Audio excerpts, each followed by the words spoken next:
Hello, everyone. Thank you so much for tuning into this episode of Media Champions. I'm your host, Mary Trace Griffin in Atlanta. Today, we're going to go out to Texas. That's where we find Larry Weil, the sponsorship guy. Yes, the sponsorship guy. Larry, it's so nice to finally have you on Media Champions. Welcome. My pleasure to be here. It's great to see you too.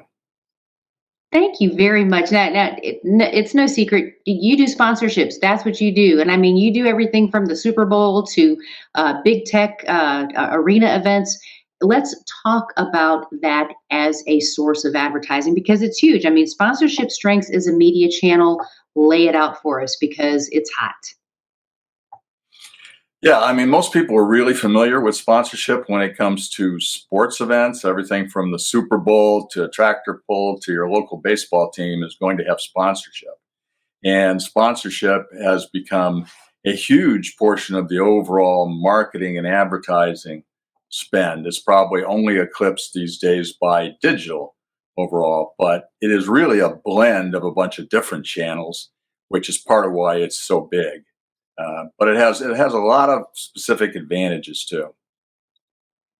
What is it that the sponsorships actually want? Because I can imagine there are organizations and companies out there that see this and they think, how do I do that? And would that benefit me? What do they want as far as sponsorships?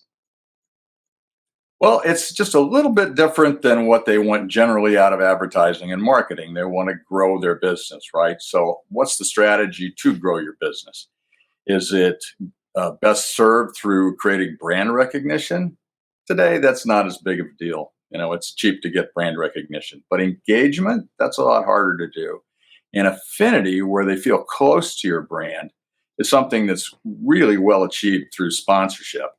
With sponsorship of it's been shown in NASCAR many times that, why is there a box of cornflakes on a car? Because NASCAR fans that see that box of cornflakes will support them because they support their favorite sport or their favorite team. And so you sort of, I call it borrow the halo.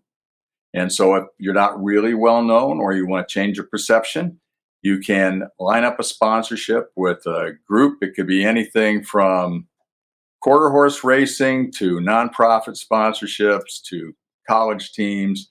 Really just depends on your objective. They're looking to grow their business and take a little bit of a shortcut to creating a relationship with prospective customers. Let's talk about if it's a first time event, if you will, and you don't exactly have the background or the data to show what it is. How do you get around that? How do you present that?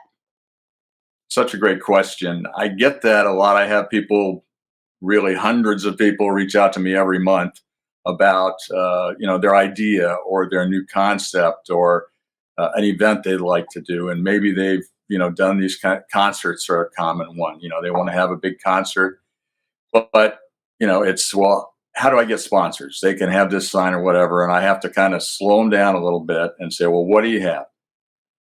Digital is so important. Do you have a social following? Do you have, what have your audiences been in the past? What kind of earned media have you received? So it's really almost like creating a media kit. So if they don't have any of that and they go, well, we're new, we don't really have the followers, none of that, you can't show that to a sponsor. What you can do, though, is build a great plan. And so if a sponsor can see that you know what you're doing, that you have a media plan that's going to attract the audience, that you're going to promote in a way that aligns with their values and their core audience, and you've thought this out, it starts ahead of time, you're tracking it, and you're prepared to make some guarantees about what you're going to deliver from an audience standpoint, and that goes a long way. They really respect people who know what they're doing and have a strong plan. It's the folks that come in and say, oh, we got this great idea, come give us some sponsorship money. They don't like that. They don't like risk. Well, I also think people don't like the good idea fairy, and the good idea fairy seems to live in a lot of brains. Because I know you know this, you've been doing this a long time. Larry, we are Oh, out we of can tell time. stories. you and I could continue. I hope you will come back because I would love to further this discussion with you. I've got like 8 more questions I want to ask you, but will you come back on the show and let's continue this? Oh, I'd love to. It's so great having the chance to speak with you, Marie Therese. Mary Thank Therese, you, sorry. Larry. And no, you hit it right on the head. Thank you, and my mama Okay. thanks you too.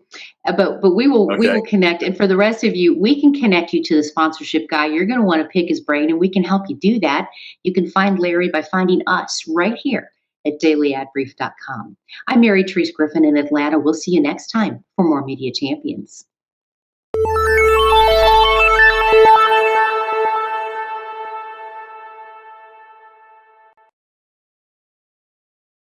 Simplify presents Addressable CTV, combining the power of TV with the targeting and attribution of digital. Simplify's Addressable CTV delivers massive reach with the ability to scale without sacrificing precision. TV buyers can generate incremental reach with household level targeting, frequency controls, reporting, and insights. To learn more about Simplify's Addressable CTV and what it can do for your clients, visit simply.fi.